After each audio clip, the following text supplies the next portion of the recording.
Very good evening मेरे प्यारे साथियों। स्वागत है फिर से आप लोगों का आपके प्यारे YouTube channel RBC online classes में। सभी का स्वागत करते हैं दोबारा वापस आप लोगों के साथ में। मेरे प्यारे साथी जुड़ चुके हैं और जहां तक हम लोगों ने पिछली क्लास को विराम दिया था उसके आगे हम लोग चलेंगे। और बरसात का मौसम भी थोड़ा बहुत स्टार्ट हो चुका है, इसलिए मैंने आप लोगों को पहले ही कहा था कि सर्दियां जो हैं वो अभी गई नहीं है ना। तो सर्दियां वापस से लौट करके आ जाएंगी ये हमारी, इसलिए अपने आप को थोड़ा सावधानी के साथ में रहना है, सावधानी के साथ में बाहर जाना है, क्योंकि कोरोना काल की अगर अपने बात करें तो वो भी चल ही रहा है। बिल्कुल भी इसके पीछे है ना ऐसा असावधानी मत करना, सावधानी के साथ में हम लोगों को रहना है, सावधानी के साथ में खाना पीना हम लोगों को आराम से चलना चाहिए। तो आइए मेरे प्यारे साथियों आगाज करते हैं, शुरुआत करते हैं दोबारा वापस। आज आप लोगों के साथ में जुड़ चुके हैं और जहां तक हम लोगों ने कल की क्लास को विराम दिया था उसके आगे हम लोग दोबारा वापस आपके सामने आए हैं। तो कल की पिछली वीडियो में आपने बेटा जी किसके बारे में, बेंजीन से रिलेटेड सारी की सारी इंफॉर्मेशन जो थी तुम लोगों ने वो डिस्कस कर ली होगी कि बेंजीन का फॉर्मेशन किसने किया था, बेंजीन की स्ट्रक्चर को किसने एक्सप्लेनेशन बताया, and how can you prepare the benzene compound and the physical property, and also we discuss about the chemical properties of the benzene. So today we discuss about the aromaticity. आज हम लोग पढ़ेंगे बेटा जी एरोमेटिकता के बारे में पढ़ेंगे आज अपने, है ना। तो एरोमेटिकता का मतलब क्या होता है, किसे कहते हैं एरोमेटिकता, ये तमाम बातें आज हम लोगों की रहेंगी। तो आइएगा शुरुआत करते हैं। आज का टॉपिक जो है वो बेटा जी काफी इंपॉर्टेंट रहेगा आप लोगों का क्योंकि ये टॉपिक जो है पहले लिख देता हूं मैं टॉपिक का नाम आपके सामने, है ना। जी हाँ,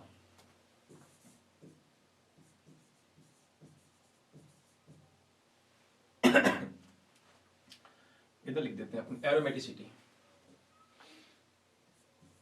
टॉपिक है हमारा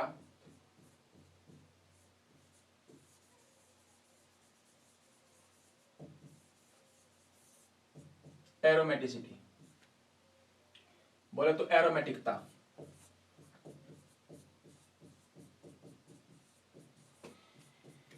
इसके बारे में आज अपने डिस्कस करने वाले हैं कि एरोमेटिसिटी का मतलब क्या होता है, किसे कहते हैं। शुरुआत करने से पहले मैं आपको बता देना चाहूंगा कि ये टॉपिक हमारा कई कंपटीशन एग्जामों में भी पूछा जाता है। वैसे मेरे प्यारे साथियों 11th क्लास में जितना टॉपिक दिया हुआ है वो बहुत छोटा दिया हुआ है, अपने इसको काफी लॉन्ग टर्म में लेकर के चलेंगे, थोड़ा बड़ा टॉपिक करेंगे अपने। तो चाहे आप किसी की भी तैयारी कर रहे हो, आप कंपटीशन लेवल की किसी भी तैयारी कर रहे हो, ये हमारा जो टॉपिक होगा मेरे प्यारे साथियों ये काफी अहम आप लोगों के लिए होगा, है ना। तो आइएगा शुरुआत करते हैं अपने एरोमेटिसिटी के बारे में बात करते हैं, एरोमेटिकता के बारे में बात करेंगे अपने, है ना। आओ तो बेटा जी अगर मैं बताऊं ना तुम लोगों को कि जो एरोमेटिसिटी पाई जाती है वो पाई जाती है बेटा एरोमेटिक कंपाउंड में, है ना।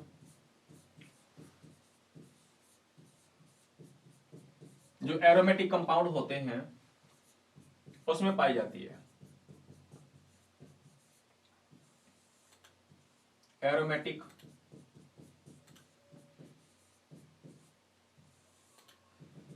एरोमेटिक यौगिकों में पाई जाती है ये, है ना। जी एरोमेटिक यौगिकों में पाई जाती है। अब इस नेचर की अगर अपने बात करें तो नेचर में पाए जाने वाले जो कंपाउंड हैं, जो हमारे हाइड्रोकार्बन कंपाउंड हैं, उसको बेटा अपने 3 भागों में डिवाइड कर देंगे जनरली इसके बेसिस पर, है ना। इसके बेसिस पर तो नहीं डिवाइड किया जाता वैसे। एरोमेटिक कंपाउंड है कि एरोमेटिक कंपाउंड नहीं है वो, है ना, इसके बेसिस पर कंपाउंड को हम लोग जनरली 3 भागों में बांटते हैं अपने। एक होता है एरोमेटिक कंपाउंड, एक होता है बेटा एंटी एरोमेटिक, और एक होता है आपका नॉन एरोमेटिक कंपाउंड। तो अपने सिलेबस में केवल एरोमेटिक दे रखा है ना, और एंटी एरोमेटिक नहीं दे रखा, नॉन एरोमेटिक भी नहीं है अपने, है ना। अपने एरोमेटिक और एंटी एरोमेटिक कंपाउंड दोनों अपने डिस्कस कर लेते हैं, ठीक है।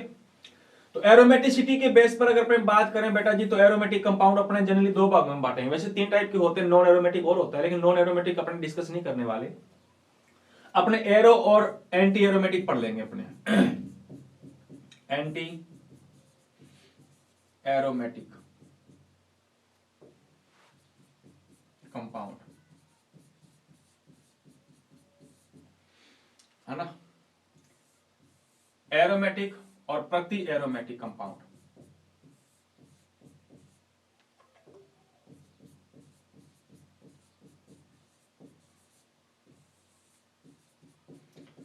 सो जनरली अगर मैं आपके सामने में बात बताऊं तो सिंपल सी बात अगर आप लोगों को याद रखनी है तो सिंपल सी बात यह याद रखो कि एरोमेटिसिटी के बेस पर कंपाउंड दो टाइप के डिवाइड किए हैं हमने। वैसे हाई लेवल, ऊंची क्लास में जाओगे, हाई लेवल में जाओगे तो बेटा जी एरोमेटिसिटी का मतलब एक बहुत बड़ा ब्रॉड टॉपिक है ये हमारा ना, लगभग 10-12 दिन अगर चलाते रहे तो भी ये खत्म नहीं होने वाला है हमारा एरोमेटिसिटी वाला। तो अपने तो इतना नहीं करना, अपने को तो बस जितना 11th-12th के बेसिस पर अपने जितना करना है या कंपटीशन एग्जाम में जितने टाइप के क्वेश्चन आते हैं तो वो अपन डिस्कस कर लेंगे आज। ठीक है, तो एरोमेटिसिटी के बेसिस पर अगर मैं बात बताऊं आप लोगों के लिए तो एरोमेटिसिटी के बेसिस पर बेटा जी हम लोगों ने दो भागों में डिवाइड कर लिया। एक तो ऐसे कंपाउंड जिसमें एरोमेटिसिटी होगी और ऐसे दूसरे कंपाउंड जिसमें एरोमेटिसिटी प्रॉपर्टी नहीं होगी। आ रही बात समझ में, है ना? तो इसमें एरोमेटिसिटी एरोमेटिकता का गुण पाया जाता है और इसमें एरोमेटिसिटी बोले तो एरोमेटिकता का गुण नहीं पाया जाता, या तो इस प्रकार से याद कर लो। तो आइएगा, एरोमेटिसिटी क्या होती है, एरोमेटिक कंपाउंड क्या होते हैं, एंटी एरोमेटिक कंपाउंड क्या होते हैं, इन दोनों की बातें मैं आप लोगों को पहले मैं बताऊंगा, फिर अपने एग्जाम्पल के साथ में इनको अपने डिस्कस करेंगे। ठीक है जी, आइए तो आइए हेडिंग डालिए इसमें सबसे पहले अपने एरोमेटिक कंपाउंड।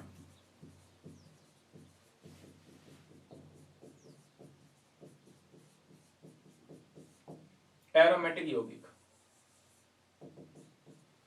आराम से समझना आप लोग तसल्ली के साथ में, जो नहीं समझ रहा बेटा जी उसको काफी बड़ा पछतावा होगा अगरवाइज आप लोगों को ये एरोमेटिसिटी के बारे में प्रश्न नहीं बताया। अच्छा, प्रश्न कैसे आते हैं कंपटीशन एग्जाम में? प्रश्न कुछ इस टाइप के आते हैं बेटा, जैसे ये दे दिया आपके सामने, है ना, ये लो, इस प्रकार से आप लोगों के सामने मैंने आपको ये दे दिया, ये लो, ठीक है ना। हाँ, कुछ इस टाइप से आप लोगों के सामने मैंने दे दिए कंपाउंड,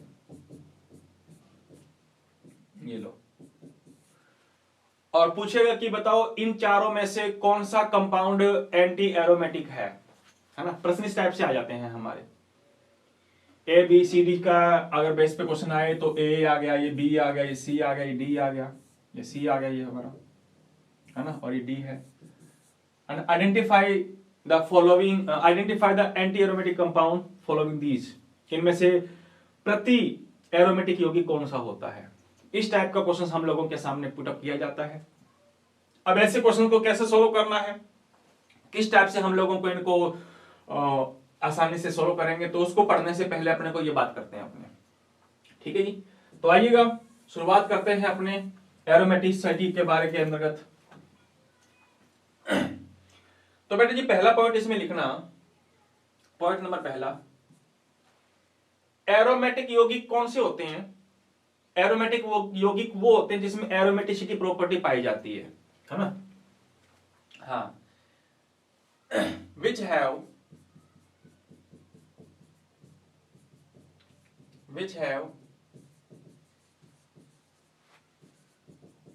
aromaticity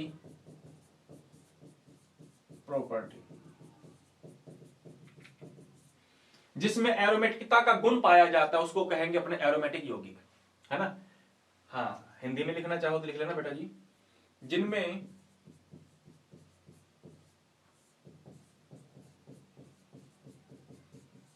एरोमेटिकता का गुण पाया जाता है, एरोमेटिकता का गुण पाया जाता है,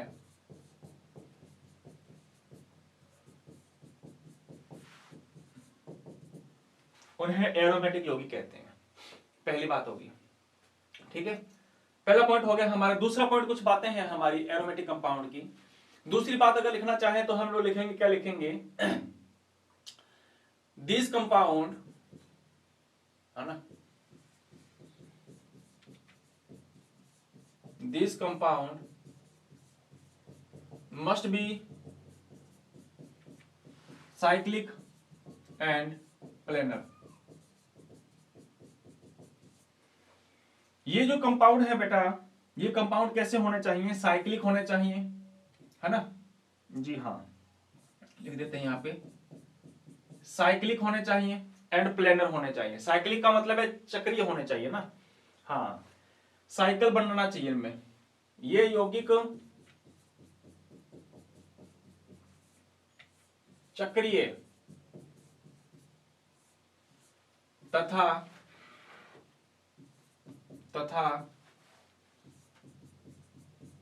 समतलीय होते हैं,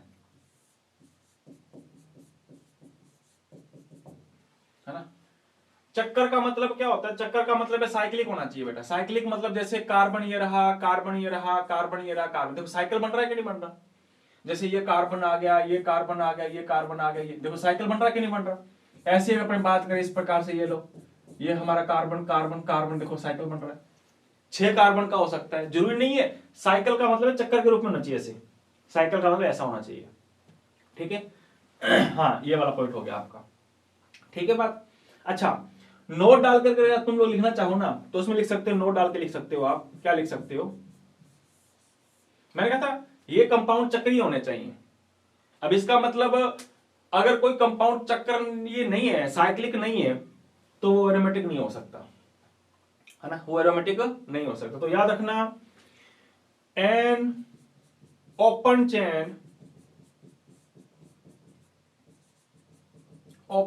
कंपाउंड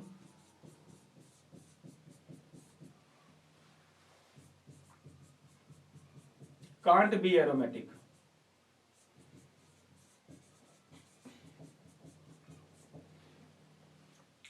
कोई भी ओपन चेन का मतलब है जिसमें जो कार्बन है ना, कार्बन, जैसे ये देखो, ये कार्बन कार्बन कार्बन और कार्बन, क्या ये साइकिल के फॉर्म में है क्या? ये नहीं है। देखो ये हमारा नॉर्मल ब्यूटेन बनाया हम लोगों ने, है ना, इस प्रकार से। यानी कि अगर कोई ओपन चेन वाला है ना, जिसमें चेन मतलब क्लोज नहीं हो रही, साइकिल के फॉर्म में कम फॉर्मेशन नहीं हो रहा, तो वो हमारा एरोमेटिक नहीं होगा। अब ऐसा नहीं है भी कि सारे के सारे साइक्लिक एरोमेटिक होंगे, नहीं, ऐसा नहीं है। पहले अभी फिलहाल आप लोग 1-2 पॉइंट समझते रहो। तो पहली तो बात ये ध्यान रखना कि कंपाउंड मस्ट भी कैसे होने चाहिए? साइक्लिक होने चाहिए। साइकिल कुछ इस टाइप से होने चाहिए, ठीक है ना, साइकिल होने चाहिए। अच्छा, ये बता नहीं सकता हूं, ये बात की बात है हमारी, बस मैंने भी आपके सामने एग्जांपल नहीं लिखे, अभी तो मैं केवल समझा रहा हूं। ये नहीं है कि ये हमारा साइक्लिक कंपाउंड है तो ये एरोमेटिक होगा, ये साइक्लिक कंपाउंड है ये एरोमेटिक, ऐसा नहीं है। मैं मतलब इस प्रकार से लिख ही देता हूं क्योंकि आप लोग कंफ्यूज हो जाओगे। जो प्लस लिख देता हूं यहाँ पे, यहाँ भी प्लस लिख देता हूं, ये लीजिए, यहाँ लिख देता हूं माइनस। तो ये साइक्लिक कंपाउंड है या नहीं? देखो, अच्छा ये साइक्लिक कंपाउंड नहीं है हमारा, आ रही बात समझ में? तो याद रखना, पहली बात ये हो गई कि एरोमेटिक यौगिक जो होते हैं वो साइक्लिक होते हैं, प्लेनर होने चाहिए। और दूसरी बात इसमें नोट डाल के मैंने लिखवा दी कि कोई भी ओपन चेन वाला कंपाउंड कभी भी एरोमेटिक नहीं हो सकता। The open an open chain compound can't be aromatic. हो गए 2 पॉइंट हो गए। अगला पॉइंट देखो आपने, अगला पॉइंट देखो, नेक्स्ट पॉइंट जो भी है हमारा।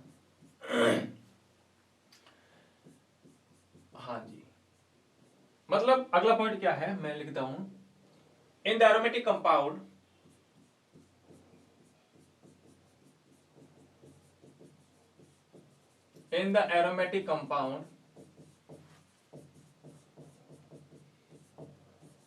at least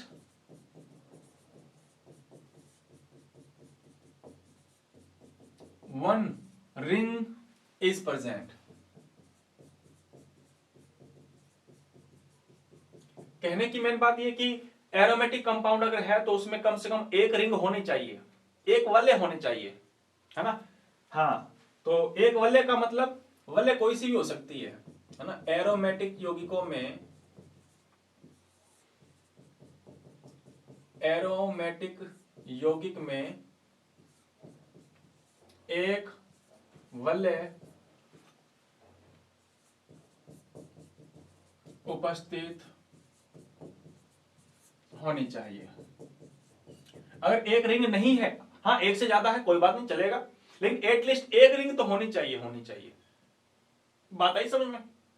एक रिंग तो होनी ही होनी चाहिए। हाँ, अब जरूरी नहीं है कि वो रिंग कौन सी होगी, वो रिंग आपकी कोई सी भी हो सकती है। हाँ, कोई सी भी हो सकती है, कोई सी भी कैसे, जैसे मान लो, इसलिए इसके बेसिस पर बेटा वो रिंग जो मैंने कहा ना, रिंग होनी चाहिए। अब वो रिंग बेंजीन की भी हो सकती है, बेंजीन की भी हो सकती है, और बेंजीन के अलावा कोई अदर रिंग भी हो सकती है। देखो जैसे ये लिख दिया मैंने, है ये लिख दिया, क्या बेंजीन है? क्या ये बेंजीन तो नहीं है। तो याद रखना मेरे प्यारे साथियों, अगर बेंजीन की रिंग है तो उन कंपाउंडों को बोलोगे तुम लोग बेंजेनोइड, बेंजेनोइड कंपाउंड। ठीक है, और जिसमें बेंजीन रिंग नहीं है उनको तुम कहते हो नॉन बेंजेनोइड।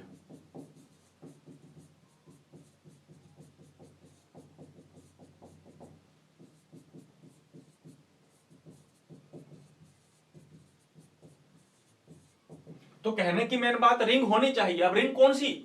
रिंग कोई सी भी हो सकती है ना। बेंजीन के अलावा दूसरी रिंग भी आ सकती है, ध्यान रखना चीजें। ये आ गया, ये भी एरोमेटिक कंपाउंड है हमारा, है ना, ये भी एरोमेटिक है। तो कहने की मेन बात है कि एक वलय होने चाहिए। अब वलय कौन सी, बेंजीन है या बेंजीन के अलावा कोई और चलेगा काम, लेकिन एटलीस्ट वन रिंग तो होनी चाहिए। अच्छा, एक से ज्यादा रिंग आ जाए तो चलेगा, कोई दिक्कत नहीं। देखो ये लीजिए, जैसे ये आपके सामने, ये लो, ये लो, एक से ज्यादा रिंग आ गई। देखो एक रिंग ये बन गई, एक रिंग ये बन गई हमारी, है ना। तो एक से ज्यादा भी आ सकती है, लेकिन एटलीस्ट एक तो होनी ही होनी चाहिए। क्लियर है बात? तो दूसरी प्रॉपर्टी, अगला पॉइंट ये था, लिख लेना, एरोमेटिक यौगिकों में कम से कम एक वलय उपस्थित होनी चाहिए। अगली बात करते हैं, अगला पॉइंट। अगला पॉइंट देखो, the every member of ring, the every member of ring have sp2 या sp हाइब्रिड।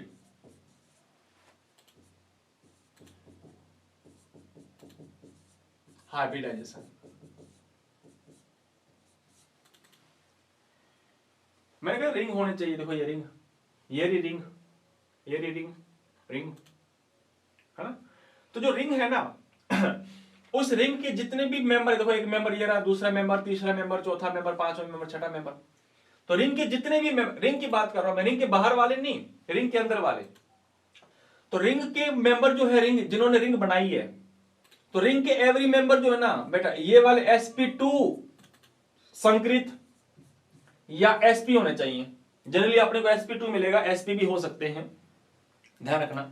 कुछ एक्सेप्शंस आएंगे sp वाले, लेकिन sp3 कभी नहीं होगा, ध्यान रखना। तो एरोमेटिक कंपाउंड की अगर अपने बात करें, तो एरोमेटिक कंपाउंड के अंतर्गत, किधर गया, एरोमेटिक कंपाउंड के अंतर्गत जो रिंग के जो मेंबर हैं, सभी के सभी मेंबर वो sp2 हाइब्रिड होने चाहिए या sp हाइब्रिड होने चाहिए, है ना। तो ये बात अगर आप लोग लिखना चाहते हो तो लिखना बेटा जी, वलय के सभी सदस्य, वलय के सभी सदस्य sp2 या sp संकृत होने चाहिए। अगली बात यह है, देखो ये सारे पॉइंट अपने को पता करने हैं। अगर कोई भी किसी भी पॉइंट को फॉलो नहीं कर रहा है, इसका मतलब वो एरोमेटिक कंपाउंड नहीं हो सकता। पहला हमने पढ़ा, क्या पढ़ा कि एरोमेटिसिटी होनी चाहिए। एरोमेटिसिटी कैसी होनी चाहिए, वो साइक्लिक होना चाहिए, पहली बात। दूसरी बात प्लेनर होना चाहिए, है ना। तीसरी बात कि वो उसके अंदर कम से कम एक रिंग होनी चाहिए। अब रिंग चाहे वो बेंजीन की हो चाहे वो नॉन बेंजीन की हो, वो दिक्कत नहीं है। और फिर बाद में मैंने बताया कि एवरी मेंबर जो होना चाहिए रिंग वाले, वो sp2 या sp होने चाहिए। अगली बात, नेक्स्ट बात अगर अपने बात करें स्टार, अच्छा रिंग बता देता हूं मैं बेटा। संकरण कैसे निकालते हैं? संकरण वैसे चैप्टर नंबर तुम लोगों को मैंने बताया था संकरण निकालना, अगर आपको याद नहीं है तो देखो संकरण कैसे निकालते हैं।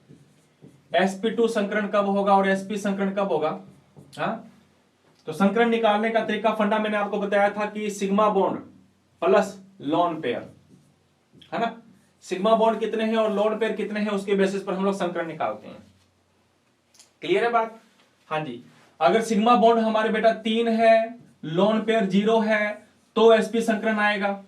और या फिर बेटा जी सिग्मा बॉन्ड 2 है, एक लोन पेयर आ जाए, है ना। ये सिग्मा बॉन्ड है, ये लोन पेयर है, ये सिग्मा बॉन्ड है, ये लोन पेयर है, तो बेटा वो sp2 होगा हमारा। ये सिंपल सा फंडा है हमारा है। अच्छा, sp कब होगा? जब हमारे सिग्मा बॉन्ड आ जाए 2 और लोन पेयर हो 0, तो वो हमारा sp होगा। बात आ रही समझ में? हाँ हाँ, अच्छा ये इस प्रकार से भी आ जाए, मान लो सिग्मा बोल, ये तो आएगा नहीं पहली बात तो ना, बस इसमें तो बस एक ही चीज याद रखो बस आप लोग, ये वाली। तो कहने की मेन बात क्या होगा कि sp2 कब होगा, सिग्मा बॉन्ड और लोन पेयर के बेसिस पर आप लोग फाइंड कर सकते हो। कैसे फाइंड करोगे देखो जरा, एक एग्जांपल के साथ बता देता हूं मैं। जैसे बेटा बेंजीन है, बेंजीन, अब बेंजीन को हर कोई जानता है, सिंपल सा एग्जांपल है। अब बेंजीन में देखो ये कार्बन के साथ डबल बॉन्ड, और सभी कार्बन के साथ बेटा सिंगल बॉन्ड के साथ मैच जुड़ा हुआ होता है, ये आप बेखूबी से जानते होंगे। हाँ, अब देखो जरा, इसमें सिंगल बॉन्ड है, सिग्मा होगा, सिंगल है सिग्मा है, सिंगल है सिग्मा, और एक पाई बॉन्ड है ये तो। अब बताओ इस कार्बन के साथ कितने सिग्मा आ गए, एक सिग्मा, दो सिग्मा, तीन सिग्मा, तो सिग्मा बॉन्ड तीन है, तीन सिग्मा बॉन्ड है। अच्छा कोई लोन पेयर बचा क्या इसके पास, लोन पेयर है ही नहीं, लोन पेयर जीरो है, तो कितने बॉन्ड होंगे, टोटल संख्या तीन होगी, और तीन के बेस पे सर्कल निकलेगा इसका sp2। ऐसा इसका भी sp2 निकलेगा, तो इसका भी sp2 निकलेगा, इसका भी sp2 निकलेगा। बात समझ में आ रही कि नहीं आ रही? हाँ, कोई चिंता नहीं करनी। अच्छा आगे देखो, जैसे मान लो एक ये आ गया आपके सामने, मान लो मैंने ऐसे बना दिया, ये लीजिए, यहाँ पे डबल बॉन्ड, यहाँ प्लस और यहाँ प्लस, प्लस का मतलब इसने हाइड्रोजन निकाल दिया, सॉरी हाइड्रोजन क्या, इलेक्ट्रॉन डोनेट कर दिया इसने। अच्छा तुम्हें पता है कार्बन इसकी स्ट्रक्चर में ऐसे भी तो बना सकता हूं बेटा, ये लो इसकी स्ट्रक्चर मैंने ऐसे बना दी, ये लो डबल बॉन्ड, इसके साथ एक H जोड़ना पड़ेगा, H जोड़ना पड़ेगा, H जोड़ना पड़ेगा, इसके साथ H जोड़ना पड़ेगा, और प्लस चार्ज दिख रहा है तुम लोगों को, देखो ये रहा प्लस चार्ज इसके पास भी प्लस चार्ज। अब देखो संकरण निकाल के देखो, ये रहा सिग्मा बॉन्ड इस कार्बन का, ये रहा सिग्मा बॉन्ड इस कार्बन का, इसमें डबल बॉन्ड है, एक सिग्मा होगा एक पाई होगा, तो कितने सिग्मा आ गए, तीन सिग्मा आ गए, और तीन सिग्मा के आधार पे sp2 निकलेगा, लोन पेयर तो है नहीं, देखो इसमें भी sp2 सब sp2 आएगा। तो कहने की मेन बात कि कंपाउंड के अंदर जो संकरण होना चाहिए ना, आप तो बस ये याद रखो कि sp2 होना चाहिए या sp होना चाहिए। क्लियर है बात? तो ये अगला पॉइंट हो गया हमारा, तीन चार पॉइंट बता चुका हूं मैं कि मेंबर, रिंग के अंदर वालों की बात हो रही है, रिंग के बाहर वालों की बात नहीं हो रही। जैसे मान लो मैंने आपके सामने ये बना दिया, ये अब इसके आगे लिख दिया मैंने CH3, ये रिंग से तो, ये तो रिंग से बाहर चला गया ना, ये तो रिंग से बाहर चला गया, रिंग के अंदर थोड़ा ना ये, तो इसका कोई लेना देना नहीं है। रिंग के अंदर वालों की बात करनी है अपने को, इनकी बात करनी है, इनकी, है ना, every member of the ring, वलय के सभी सदस्य sp2 या sp होने चाहिए, sp3 नहीं होने चाहिए, ध्यान रखना। ठीक है, अभी बताओगे एग्जाम्पल भी बताऊंगा, चिंता मत करो, ये तो सारा सिंपल तौर पे समझा रहा हूं मैं आपको।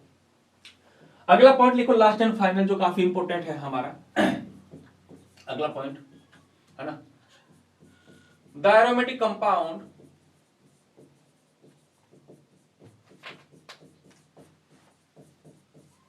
the aromatic compounds are follow the Huckel's law.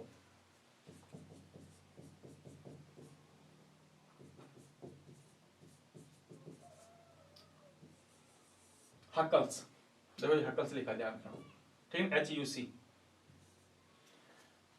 यानी कि एरोमेटिक यौगिक जो है ना, वो हक्कल के नियम को फॉलो करने चाहिए, है ना। हाँ लिखना है, एरोमेटिक यौगिक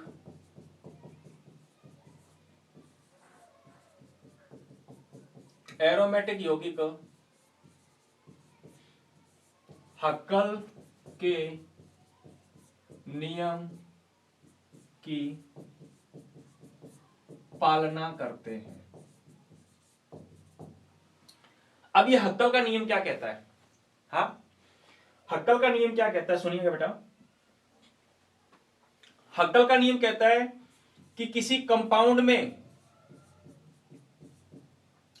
किसी भी यौगिक में जो बेटा जी पाई इलेक्ट्रॉन होंगे ना, पाई इलेक्ट्रॉन, किसी भी कंपाउंड में जो पाए जाने वाले जो पाई इलेक्ट्रॉन होंगे, उन पाई इलेक्ट्रॉनों की संख्या किसके बराबर होगी, वो होगी 4n+2 पाई के बराबर होगी, 4n+2 पाई इलेक्ट्रॉनों के बराबर होगी।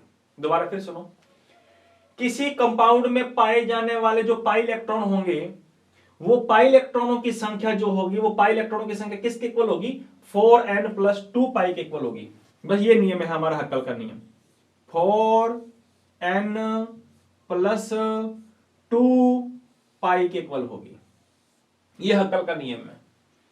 If the pi electron is equal to the 4n plus 2 pi electron, then the compound is follow the Huckel rule, otherwise never. अगर वो इसको फॉलो कर रहा है तो वो हक्कल का नियम की पालना कर रहा है, वो एरोमेटिक हो सकता है। अदरवाइज यदि वो इसकी पालना नहीं कर रहा है ना, अदरवाइज वो इसकी पालना नहीं कर रहा है तो मेरे प्यारे साथियों वो एरोमेटिक यौगिक नहीं होगा, वो एंटी हो जाएगा या नॉन एरोमेटिक हो जाएगा। अब इसकी पालना कैसे करोगे देखो। अच्छा यहां देख लो, एक नोट डाल के लिखना, नोट डाल के लिखना बेटा। यहां जो n है ना, ये वाली n, इस n की वैल्यू 0 भी आप रख सकते हो, 1 भी हो सकती है, 2 भी हो सकती है, 3 भी हो सकती है, एक्सेट्रा जो भी है ये वैल्यू हो सकती है हमारे लिए। n की वैल्यू फिक्स नहीं है, n की वैल्यू 0 भी रख देना आप लोग, 1 भी रख के देखना, 2 भी रख के देखना, 3 भी, यानी कि n की वैल्यू 0 से लेकर के आगे चलती रहेगी, है ना। नेचुरल नंबर कोई भी है हमारा, वो आगे चलता रहेगा हमारा। तो n की वैल्यू आप लोगों की ये रखनी है आपको। अब एक एग्जांपल बता रहा हूं मैं आपको, फिर देखते हैं अपने। एक एग्जांपल मैं आप लोगों को देख रहा हूं, जरा देखते हैं अपने। जैसे बेंजीन ले लेते हैं, अपने बेंजीन ले लेते हैं ना। ये लो बेंजीन ले लिया मैंने, ये लो बेंजीन ले लिया आपके सामने, ठीक है। अच्छा बेंजीन में देखो पाई इलेक्ट्रॉन दिख रहे हैं क्या तुम्हें? देखो ये पाई बॉन्ड है, ये हमारा पहला एक पाई बॉन्ड, ये रहा एक पाई बॉन्ड, ये रहा। मतलब कितने पाई बॉन्ड है? 3 पाई बॉन्ड है, छोड़िए 3। और 3 पाई बॉन्ड के अगर अपने बात करें तो एक पाई बॉन्ड को बनने के लिए 2 इलेक्ट्रॉन चाहिए, तो इसके में भी 2 इलेक्ट्रॉन होंगे, इसमें भी 2 इलेक्ट्रॉन, इसमें भी 2, तो टोटल कितने इलेक्ट्रॉन होंगे बेटा? तो इसमें इलेक्ट्रॉन होंगे 6 पाई इलेक्ट्रॉन। बात समझ में आई? आई बात समझ में? 6 पाई इलेक्ट्रॉन। अच्छा अब इसकी संख्या किसके बराबर होनी चाहिए? हाँ, इसकी संख्या होनी चाहिए मेरे प्यारे साथियों 4n+2 पाई के बराबर होनी चाहिए, पाई इलेक्ट्रॉनों के बराबर होनी चाहिए कि नहीं होनी चाहिए? क्या आ रही है क्या 6 पाई इलेक्ट्रॉनों की संख्या इसके बराबर आ रही है क्या? हाँ बिल्कुल आएगी। अगर मैं मेरे प्यारे साथियों n की वैल्यू रख दूं यहां पे 1, 0 नहीं 1 रख के देखो, अगर n की वैल्यू मैं 1 रख दूं तो मेरे प्यारे साथियों n की वैल्यू 1 आ गई, गुना में 1 प्लस में 2, आगे हमारे पाई इलेक्ट्रॉन बराबर में आ रहे हैं 6 पाई इलेक्ट्रॉन। आ रहा है क्या? देखो 4 का मल्टीप्लाई किया, 4 + 2 बोले तो 6 पाई इलेक्ट्रॉन बराबर में 6 पाई इलेक्ट्रॉन। कहने की मेन बात यह है कि बेंजीन में n की वैल्यू अगर मैं 1 रख दूं तो पाई इलेक्ट्रॉन की संख्या देखो होगी कि नहीं? पाई इलेक्ट्रॉन आए कि नहीं आए? बिल्कुल आए बराबर। तो इसका मतलब ये हकल के नियम को फॉलो कर रहा है, हकल के नियम को, हाँ ये कर रहा है। Sorry, it's follow the Hückel's law, हक्कल law को फॉलो कर रहा है, देखो ये।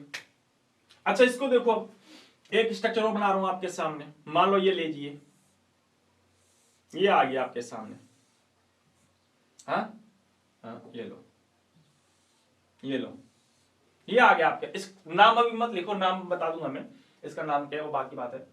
पहले तो ये बताओ क्या ये हक्कल के रूल को फॉलो कर रहा है क्या? आओ जरा देख लेते हैं। मुझे बताओ पहले पाई इलेक्ट्रॉन कितने से? 1 पाई बॉन्ड ये रहा, 1 पाई बॉन्ड ये रहा। बोले तो 2 पाई इलेक्ट्रॉन है, सॉरी 2 पाई बॉन्ड है, तो इलेक्ट्रॉन कितने हो जाएंगे? 4 पाई इलेक्ट्रॉन। अगर 4 पाई इलेक्ट्रॉन है तो रख के देखो इसमें बेटा 4n+2 पाई। अब n की वैल्यू रख के देखो यहां पे, n की वैल्यू अगर तुम लोगों ने 0 रख दी, n की वैल्यू तुम लोगों ने 0 रख दी तो ये हो जाएगा 4 × 0, 0 + 2, 2 पाई इलेक्ट्रॉन आ जाएंगे। अगर n की वैल्यू में जिनने 0 रख दी तो कितनी आएगी? 2 पाई, बराबर नहीं आ रहा। अच्छा n की वैल्यू 1 रखे देखो, 1, n की वैल्यू 1 रख के देखी मैंने, रखो 1, तो 4 × 1, 4 + 2 तो 6 पाई इलेक्ट्रॉन आ जाएंगे। 2 रख के देखो, 2, n की वैल्यू 2 रख के देखो यहां पे 2, तो 4 × 2 8, 8 + 2 तो देखो 10 इलेक्ट्रॉन आ जाएंगे। तो कहीं पे क्या 4 इलेक्ट्रॉन आएंगे क्या बराबर? आएंगे नहीं। 4 इलेक्ट्रॉन की संख्या कभी इसके बराबर, n की वैल्यू तुम लोग 0, 1, 2, 3 कुछ भी रख के देखो 4 इलेक्ट्रॉन आएंगे नहीं कभी पाई। इसका मतलब ये हुआ ये हक्कल के नियम को पालना नहीं करता। It's not follow the Hückel's law. ये हक्कल के नियम को फॉलो नहीं कर रहा, इसका मतलब ये एरोमेटिक नहीं हो सकता। अब ये होगा क्या, वो क्या नहीं होगा, वो बात की बात है। अभी तक तो मैंने केवल तुमको ये बताया कि हक्कल के रूल को कैसे फॉलो करेंगे। क्लियर है ना? तो बेंजीन के बेसिस पर आप लोग आसानी से समझ लोगे, है ना? अभी अपन डिस्कस करेंगे। तो बेटा इतनी सारी बातें होंगी हमारी, है ना? कौन कौन सी बात? पहली बात मैंने आपको बताई, मैं वापस रिपीट कर रहा हूं कि पहली बात कि एरोमेटिसिटी का गुण होना चाहिए, पहली बात। दूसरी बात, एरोमेटिक कंपाउंड वही होगा जो साइक्लिक होगा और प्लेनर होगा, बिल्कुल प्लेनर, प्लेन में होना चाहिए कि प्लेन में। अगली बात मैंने बताया कि ओपन चेन वाला कंपाउंड कभी भी एरोमेटिक नहीं हो सकता। फिर मैंने कहा कि एटलीस्ट एक बेंजीन, एटलीस्ट एक रिंग होनी चाहिए, चाहे वो बेंजीन की हो चाहे वो नॉन बेंजीन की हो, कोई सी भी हो। अच्छा, एक से ज्यादा आ गई तो भी चलेगा। देखो इसमें दो दो आ गई हमारी, तीन तीन भी आ सकती, चार चार भी, कितनी भी आ सकती बेटा। अच्छा, फिर मैंने कहा कि रिंग के सभी सदस्य sp2 वाले या sp होने चाहिए, sp2 हाइब्रिड या sp हाइब्रिड वाले होने चाहिए। फिर मैंने कहा कि संकरण को किस प्रकार से तुम लोग निकालोगे, बताया मैंने, रिंग वाले बताए मैंने, रिंग के बाहर वाले नहीं बताए, ध्यान रखना। अच्छा, फिर मैंने कहा कि बेटा जी हक्कल के रूल को फॉलो करते हैं जनरल। अब ये हक्कल के रूल को क्या होता है, 4n+2 पाई इलेक्ट्रॉन जो होते हैं वो पाई इलेक्ट्रॉन की संख्या के बराबर होते हैं। यहां n की वैल्यू किसके बराबर होती है, इसके बराबर होती है ना? अब हक्कल के नियम को कैसे फॉलो करना है मैंने आपको एक एग्जांपल के द्वारा बताया। अब ये फॉलो नहीं कर रहा, ये फॉलो नहीं कर रहा, ये फॉलो कर रहा है। आई बात समझ में?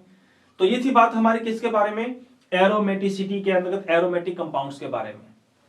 आइए अब एग्जांपल लेते हैं अपने, है ना? अब एग्जांपल देखते हैं अपने।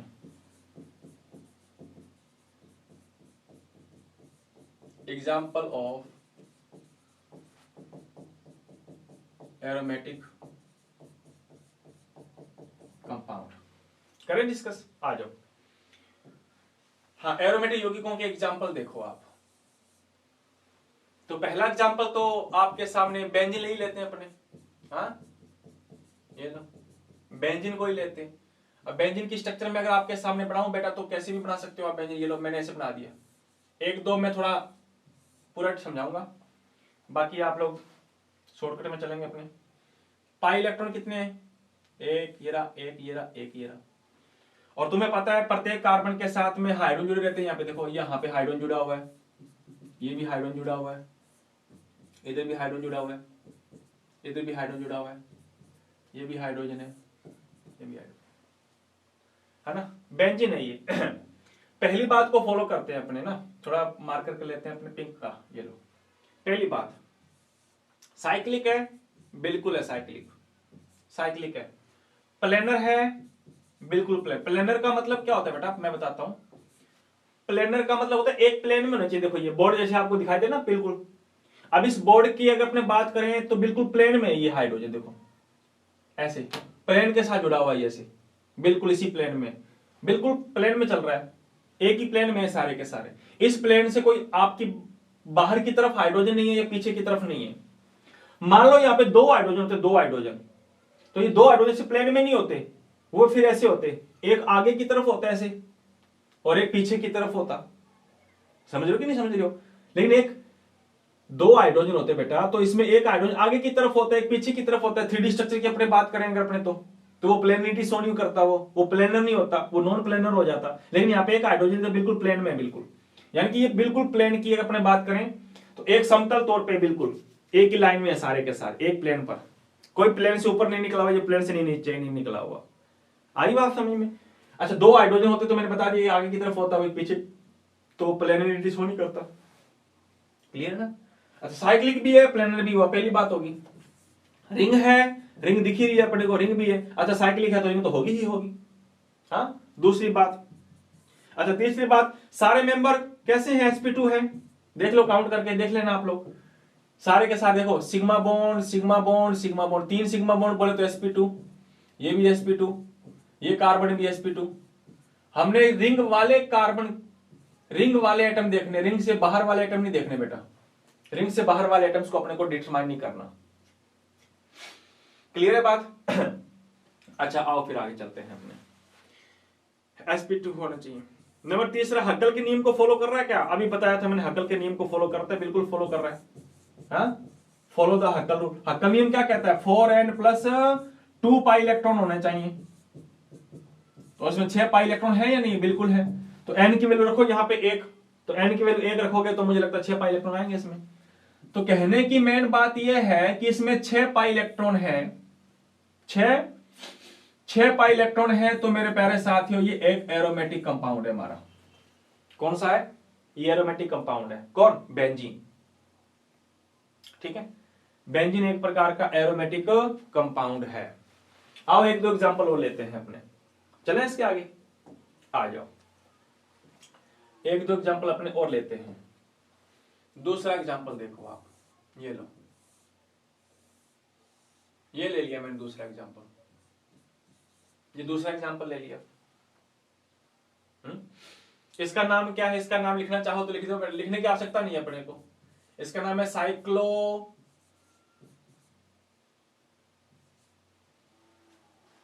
प्रोपेनाइल कटायन, या प्रोपीन लिख सकते हो, साइक्लोप्रोपीन, प्रोपीन कटायन।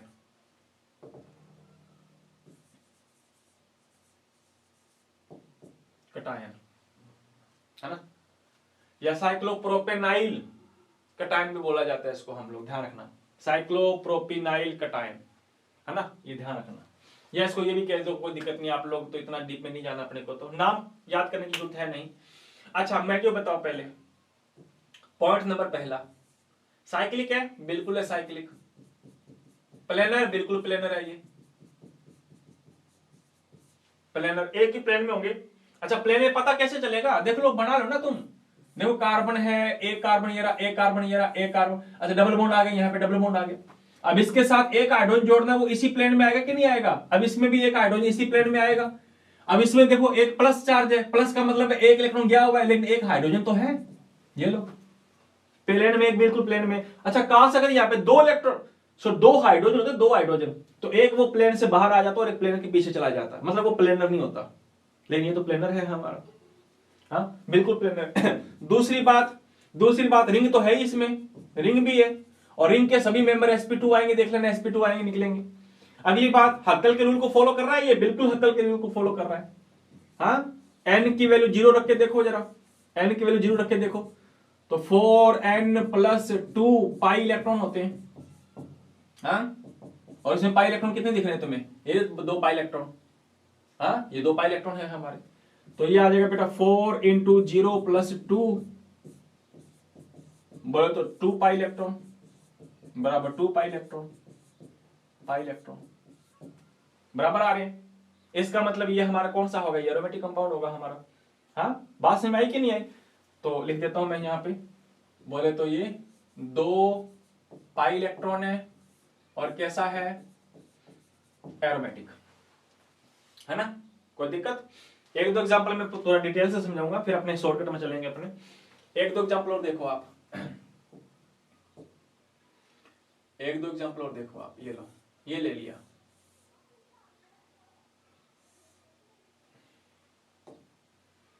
ये लीजिए, ये ले लो, प्लस प्लस, ये ले लिया। हाँ देखो साइक्लिक है। अच्छा इसकी स्ट्रक्चर अगर बनाना चाहो तो ऐसे बनेगी स्ट्रक्चर, अभी मैंने बनवाई थी। हाँ इसका नाम है साइक्लो ब्यूटाइनाइल डाइकटायन, या बोल सकते हैं साइक्लो ब्यूटीन डाइकटायन, है ना। साइक्लो देखो, साइक्लो है, ब्यूटीन, साइक्लो ब्यूटीन डाइकटायन लिख सकते हो आप इसको। अच्छा इसमें डबल बॉन्ड ये रहा। अच्छा वैलेंसी, एक हाइड्रोजन इसके साथ जोड़ो, एक हाइड्रोजन इसके साथ, किधर कैसे भी जोड़ो। हाँ लो मैं इसके साथ इधर जोड़ देता हूँ, ये लो, आप गुमराह ना हो तो इधर जोड़ देता हूं मैं, ये लो। अच्छा इसमें तो प्लस चार्ज है, प्लस चार्ज एक हाइड्रोजन तो जुड़ा हुआ है, इसमें भी प्लस चार्ज एक हाइड्रोजन जुड़ा हुआ है। हाँ ये लो, इस पे प्लस लगा हुआ है, प्लस का मतलब इलेक्ट्रॉन इसने डोनेट कर दिया, ये लो। एक ही प्लेन में आ रहे कि नहीं आ रहे? बिल्कुल एक ही प्लेन में आ रहे हैं। अगर 2 हाइड्रोजन होते यहाँ पे, तो एक आगे की तरफ होता, एक पीछे की तरफ होता, तो इसका मतलब ये हमारा एरोमेटिक कंपाउंड नहीं होता। इसका नाम है साइक्लो, लिखना चाहो तो लिख दो बेटा, साइक्लो ब्यूटीन डाई कटायन, ये नाम है इसका हमारा। हाँ आओ साइक्लोब्यूटीन डाइकटायन। अच्छा आगे चलते हैं। अच्छा इसको फॉलो करके देखते हैं अपने।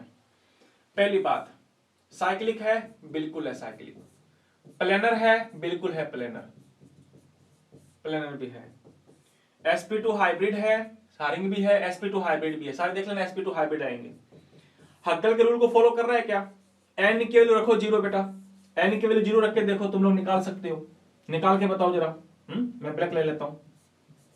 4 इंटू 0 प्लस 2 पाई इलेक्ट्रॉन। अच्छा पाई इलेक्ट्रॉन कितने इसमें? 2 पाई इलेक्ट्रॉन है, देखो 2 पाई इलेक्ट्रॉन। फॉलो करके देखो तो कितने पाई इलेक्ट्रॉन आ रहे हैं कि नहीं आ रहे हैं? बराबर, देखो बराबर आ रहे हैं। इसका मतलब ये हुआ कि ये फॉलो कर रहा है। बोले तो एरोमेटिक कंपाउंड है ये। हाँ, कहां लिखूं? यहां लिख दूं क्या? कितने पाई इलेक्ट्रॉन है? 2 पाई इलेक्ट्रॉन है, बोले तो एरोमेटिक है। आ रही बात समझ में क्या? आ जाओ। हाँ, अब कुछ एग्जाम्पल एक दो और लेते हैं अपने, एक दो एग्जाम्पल और ले लेते हैं। ये लीजिए, जैसे ये ले लिया आपने, ये वाला नहीं, चलो ले लेते हैं ये ले लेते हैं अपने। ये लो, यहां पे लिख दिया माइनस, यहां पे क्या लिख दिया मैंने? माइनस लिख दिया। क्लियर है? अब इसकी बात करते हैं अपने, है ना। अब इसकी अगर अपने बात करें तो इसमें क्या होगा, चलो इसकी बात छोड़ो एक बार, पहले मैं ना इसकी सिंपल वाली ले लेता हूं आपके सामने, ताकि तुम लोगों को कंफ्यूजन ना हो। पहले छोटे वाले रिंग ले लेते हैं, ये लीजिए। 5 कार्बन वाले रिंग अपने बाद में ले लेंगे। ये लो, माइनस यहां, माइनस यहां, ये ले लिया मैंने। क्लियर है? ये ले लिया। इस माइनस का मतलब है इसके पास लोन पेयर है, ये लोन पेयर। कौन बेटा? लोन पेयर है ये। हाँ, लोन पेयर पड़ा है ये। अब हाइड्रोजन ही है यहाँ पे, लोन पेयर है, हाइड्रोजन ही लोन पेयर है। अब मुझे बताओ इसमें पाई इलेक्ट्रॉन कितने बेटा? पाई इलेक्ट्रॉन इसमें ये रहे पाई इलेक्ट्रॉन, और याद रखना लोन पेयर को भी पाई इलेक्ट्रॉन में काउंट करने हैं तुम लोगों ने। तो इसमें मुझे बताओ पाई इलेक्ट्रॉन एक ये रहा, पाई इलेक्ट्रॉन एक ये रहे, पाई इलेक्ट्रॉन ये रहे, तो 2 पाई इलेक्ट्रॉन यहां पड़े, 2 पाई इलेक्ट्रॉन यहां पड़े। लोन पेयर का मतलब 2 इलेक्ट्रॉन, और वो लोन पेयर को भी एज ए पाई इलेक्ट्रॉनों में काउंट करोगे। अब कब काउंट किए जाते हैं, कब काउंट नहीं किए जाते, वो डिपेंड करता है उसके पोजीशन पर, कि वो लोन पेयर लोकलाइज्ड है या डीलोकलाइज्ड है। अब ये लोकलाइज्ड क्या होता है, डीलोकलाइज्ड क्या होता है, वो इतना ज्यादा डीप में नहीं जाएंगे अपने, इतना ज्यादा डिटेल में अपने को पढ़ना भी नहीं है ना। कंपटीशन एग्जाम का देखते हैं अपने, जितनी कोशिश कर सकते हैं, जितना एग्जाम्पल उतना समझाऊंगा मैं आपको। अच्छा, तो बेटा इसमें कितने पाई इलेक्ट्रॉन? इसमें टोटल 6 पाई इलेक्ट्रॉन है, ध्यान रखना 6 पाई इलेक्ट्रॉन। देखो ये लोन पेयर भी काउंट होते हैं, ध्यान रखना। अच्छा, इसकी स्ट्रक्चर को ऐसे भी तो बना सकता हूं मैं, इसकी स्ट्रक्चर मेरे प्यारे साथी ऐसे भी आ सकती है। इसके पास लोन पेयर है, ये रहा लोन पेयर, इसके पास में भी लोन पेयर है, ये लोन पेयर, ऐसे बना दिया मैंने। हाँ, प्लेनर है, बिल्कुल सारे प्लेनर में आ रहा है। बोले तो साइक्लिक भी है, प्लेनर भी है, sp2 भी हाइब्रिड है सारे के साथ। देखो ये सिग्मा सिग्मा, ये लोन पेयर, 3 आएंगे तो sp2 हमारा होगा सारा।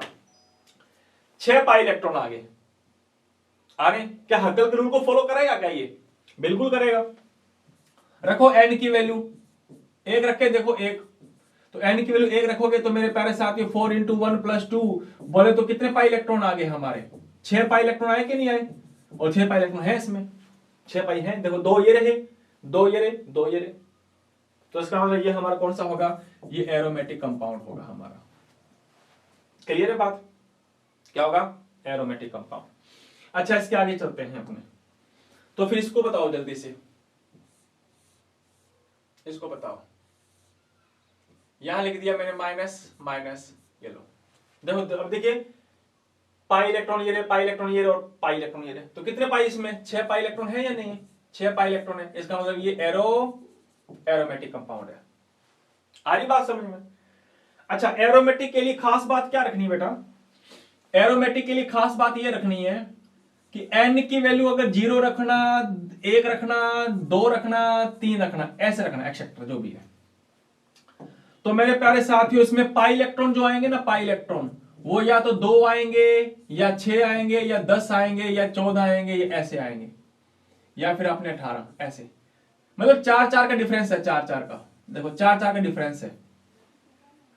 अगर इतने पाई इलेक्ट्रॉन आ रहे हैं ना, तो बेटा जी वो एरोमेटिक कंपाउंड होने के चांसेस उसके ज्यादा है। अब अदरवाइज इतने इलेक्ट्रॉन नहीं आ रहे पाई इलेक्ट्रॉन, तो वो एरोमेटिक नहीं होगा, वो एंटी एरोमेटिक या नॉन एरोमेटिक होगा। तो उसको आप लोग बेहतर है कि आप उसको एंटी एरोमेटिक में काउंट करना, क्योंकि अपने नॉन एरोमेटिक अपने को पढ़ना नहीं है ना। अब मैं एंटी एरोमेटिक और एरोमेटिक दोनों के एग्जाम्पल एक साथ करवा रहा हूं मैं। जैसे ये तो एरोमेटिक आ गया। अच्छा, इसको मैं ऐसे लिख देता हूं, ये लो, है ना।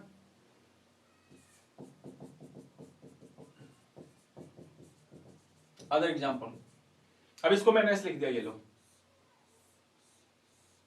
लो प्लस लिख दिया मैंने, यहाँ पे ऐसे कर दिया। अब यहाँ पे ये तो प्लस है, लोन पेयर थोड़ी ना बेटा ये, तो पाई इलेक्ट्रॉन इसमें एक ये रहा, एक ये रहा। बोल तो पाई बॉन्ड 2 है तो कितने इलेक्ट्रॉन इसमें, पाई इलेक्ट्रॉन 4 है, पाई इलेक्ट्रॉन 4 है, 4 पाई इलेक्ट्रॉन आ रहा है कि नहीं आ रहा। इसका मतलब ये बेटा जी या तो नॉन एरोमेटिक हो गया एंटी, अपने इसको एंटी में रखना है, क्योंकि अपने सिलेबस में एंटी एरोमेटिक या एरोमेटिक इतनी ही अपने को कंसीडर किया जाएगा। नॉन एरोमेटिक की खासियत ये होती है कि उसमें sp3 हाइब्रिड होता है बस, और एंटी एरोमेटिक की खासियत ये होती है कि उसमें सारे की सारी प्रॉपर्टी एरोमेटिक कंपाउंड की होती है, सिवाय हक्कल के रूल को फॉलो करने का। हक्कल का नियम क्या कहता था, 4n + 2 पाई, है ना, हाँ 4n + 2 पाई इलेक्ट्रॉन, ये हक्कल का नियम है ना। जो फॉलो करेगा वो हमारा एरोमेटिक होगा। और मेरे प्यारे साथियों एक एंटी हक्कल बोल सकते हो आप इसको। और अगर बेटा इलेक्ट्रॉन इतने हो, इतने इलेक्ट्रॉन हो, 4n पाई इलेक्ट्रॉन हो, 4n, अब +2 भूल जाओ, 4n पाई इलेक्ट्रॉन है तो वो बेटा जी एंटी एरोमेटिक होगा, बस क्या होगा, एंटी एरोमेटिक होगा ये। अब ये वाली बात जो है ना, ये वाली, इसको फॉलो करके देखो आप, इसको फॉलो करके देखो, आएगा नहीं, लेकिन इसको फॉलो करके देखो। n की वैल्यू वही 1 2 3 4 0 से लेकर के, तो n की वैल्यू 1 रखो इसमें, तो n की वैल्यू 1 रख दी तो 4 × 1 1, तो 4 आ गया, 4 पाई इलेक्ट्रॉन। और है भी कितने इसमें, 4 पाई इलेक्ट्रॉन है, देखो 4 पाई इलेक्ट्रॉन, मतलब ये इसको फॉलो नहीं कर रहा है, इसको फॉलो कर रहा है, इसको 4n पाई इलेक्ट्रॉन को, तो इसका एंटी एरोमेटिक होगा।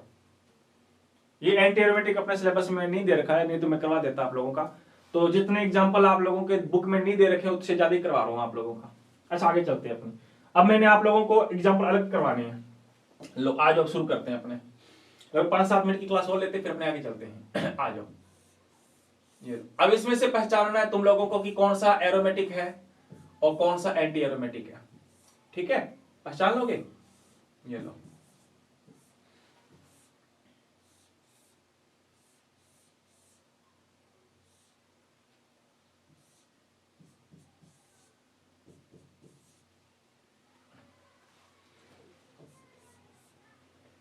ये लीजिए, इसकी हम लोगों को पहचान करनी है।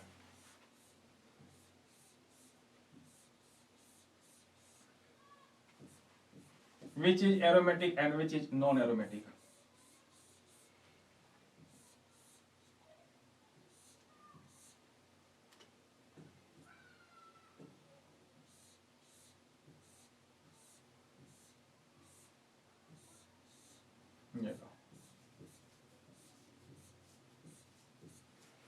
इसको नेफ्थलीन बोलते हैं अपने, नेफ्थलीन, और ये हमारा एंथ्रासीन है बेटा, एंथ्रासीन, ठीक है। हाँ पहचान करते रहना आप लोग, बना लिए क्या, आगे और भी दो क्या, ये लो आगे और भी दे देता हूँ 2-4 में।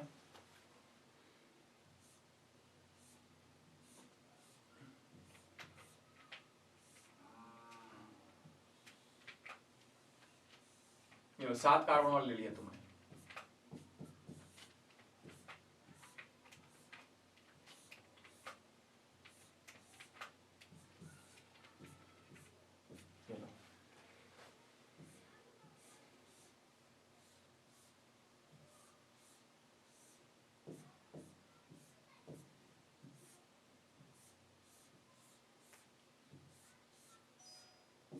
ये हमने 8 कार्बन वाला ले लिया, ये लीजिए, एक और ले लेते हैं।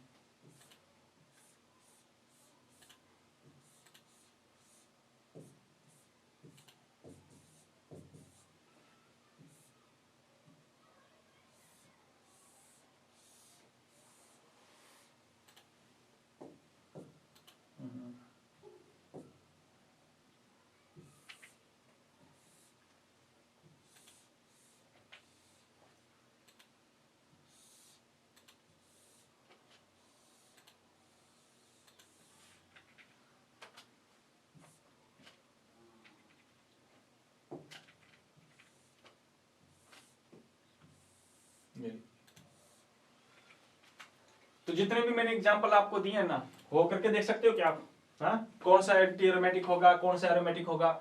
हाँ वैसे तो ज्यादातर मैंने आप लोगों को एग्जांपल करवाई दिए, तो इनमें से बेटा जी आप लोगों को याद करने हैं, है ना, जनरली। तो ये एरोमेटिक कंपाउंड कौन सा है, एंटी एरोमेटिक कौन सा है, तो ये तमाम चीजें आप लोग इसमें से आइडेंटिफाई करके आना। तो आज की क्लास को अपने यहीं पे विराम देते हैं, और अगर कोई और भी कंफ्यूजन है तो मुझे आप लोग बताइए। मैंने जो टॉपिक करवाया है बेटा वो अपने 11th के बेसिस पर करवाया है ना, इतना तो करवाया नहीं जाएगा, लेकिन फिर भी आपको 11th के बेसिस पर मैंने जितना ज्यादा टॉपिक कम था उससे भी ज्यादा आप लोगों को मैंने ये एरोमेटिसिटी वाला टॉपिक करवाया है ना। वैसे तो एरोमेटिसिटी का टॉपिक बहुत बड़ा, मैंने कहा बहुत बड़ा ब्रॉड टॉपिक है ये, और जब अगर आप लोगों को कहीं पे किसी कंपटीशन एग्जाम के तौर पे अगर आप लोगों को पढ़ने को मौका मिलेगा तो लगभग ये टॉपिक हमारा 5 या 10 दिन का टॉपिक चलता रहता है हमारा, है ना। Benzoid, non benzoid, cyclic, non cyclic, वो काफी सारे चलते रहते हैं। एंटी एरोमेटिक है, नॉन एरोमेटिक, बहुत सारे कंपाउंड है हमारे। तो अपने को तो ज्यादा डीप में नहीं जाना, अपने को तो जितना ये डिस्कस किया हुआ है उतने में से आप लोगों के क्वेश्चंस पुटअप हो जाएंगे। क्वेश्चन सीधा ही आएगा कि भाई एरोमेटिक कंपाउंड कौन से होते हैं बताओ, हकल का नियम होता है क्या है बताओ, बस इतने से सिंपल से क्वेश्चन आएंगे आपके। तो आशा करता हूँ बेटा जी एरोमेटिसिटी आप लोगों को समझ में आ गई होगी। और इसी के साथ में बेटा जी हमारा चैप्टर भी जो है वो हमारा लगभग ऑलमोस्ट कंप्लीट हो चुका है ना। और उसमें आपका लास्ट टॉपिक जो दिया हुआ है तो उसको भी तुमने कर रखा है कि मेटा पोजीशन बेंजीन कब दिखाता है और ऑर्थो पोजीशन बेंजीन कब दिखाता है। ये मैंने आपको प्लस आर इफेक्ट वाले और माइनस आर वाले इफेक्ट में बताया था, है ना, कि अगर प्लस आर वाला इफेक्ट जुड़ा हुआ होगा हमारा तो वो ऑर्थो पैरा पे अटैक करेगा कि मेटा पे अटैक करेगा, और माइनस आर वाला ग्रुप जुड़ा हुआ है तो वो ऑर्थो पैरा की आप मेटा पे अटैक करेगा। ये तमाम चीजें हम लोगों ने वहां कहां पे पढ़ रखी हैं, हाँ। जैसे मान लो मैं अगर आपको बताना चाहूं बेटा तो आपने ये पढ़ रखा है ना कि बेंजीन की अगर अपने बात करेंगे, ये बेंजीन किस पोजीशन को बोलते हैं, अपने इप्सो पोजीशन बोलते हैं। ये वाली हमारी ऑर्थो है, ये मेटा है, ये पैरा है। अब प्रश्न ये आता कि ऑर्थो पे कब कोई अटैक करेगा और मेटा पे कब कौन अटैक करेगा, कोई अटैक करेगा। तो मैंने आपको बता रखा है कि बेटा जी अगर बेंजीन के साथ में OH ग्रुप, NH2 ग्रुप, ये वाले ग्रुप अगर जुड़े हुए हैं हमारे, है ना, OH ग्रुप, NH2 ग्रुप, ये वाले अगर जुड़े हुए हैं इप्सो पोजीशन पर तो वो हमारा अटैक करने वाला ग्रुप ऑर्थो और पैरा पे अटैक करता है। और अगर इप्सो पोजीशन पे मेरे प्यारे साथियों cyanide group, NO2 group, aldehyde group, carboxylic group, ये वाले ग्रुप जुड़े हुए हैं तो मेटा पे अटैक करता है। ये मेटा वाले ग्रुप है सारे के सारे, मेटा पोजीशन वाले। तो ये हमने प्लस आर और माइनस आर वाले इफेक्ट में मैंने आप लोगों को बता दिया था। तो इसी के साथ में ऑलमोस्ट हमारा जो चैप्टर है बेटा जी वो फिनिश हो चुका है ना। और लास्ट टॉपिक में हमारे कुछ कंपाउंड ऐसे हैं जो कैंसर को प्रोड्यूस करते हैं, है ना। देखो आजकल डेली जीवन के अंदर अपने कुछ खाते रहते हैं, पीते रहते हैं, तो उसके अंदर कुछ केमिकल्स आते रहते हैं और वो केमिकल्स हमारी बॉडी को बेटा जी क्या करते हैं, नुकसान पहुंचाते हैं। तो ऐसे कंपाउंड जो हमारी बॉडी को नुकसान पहुंचाते हैं ना, जैसे कई बड़े साइक्लिक कंपाउंड हैं, बहुत बड़े बड़े जो साइक्लिक कंपाउंड होते हैं वो हमारी बॉडी के अंदर जाने के पश्चात कैंसर को भी पैदा कर सकते हैं। उनको बोलते हैं कैंसर को पैदा करने वाले कंपाउंड, है ना, कैंसर जन्य उत्पाद। तो वो ज्यादा इतना बड़ा ब्रॉड टॉपिक नहीं है, आप लोग रीड करोगे तो आप लोगों को आसानी से समझ में आ जाएगा। तो ये मेरे को लगता है कि ये चैप्टर हमारा जो 13 था वो हम लोगों ने फिनिश कर लिया है। और फिर भी अगर इसके अंदर कुछ बातें अगर आप लोगों के बच गई हैं या बताने वाली अगर बाकी हैं तो आप मेरे से पूछ लेना कमेंट बॉक्स में कि सर ये चीज रहेगी है तो उसको दोबारा वापस करवाओ, तो मैं उसको जरूर वापस आपको करवा दूंगा। ठीक है बेटा जी, तो मिलते हैं अपने अगली वीडियो के अंतर्गत, और अगली वीडियो के अंतर्गत अपने नेक्स्ट चैप्टर शुरू करेंगे अपने। तो आज की क्लास को अपने यहीं पे विराम देते हैं। तो आज के लिए जय हिंद, जय भारत।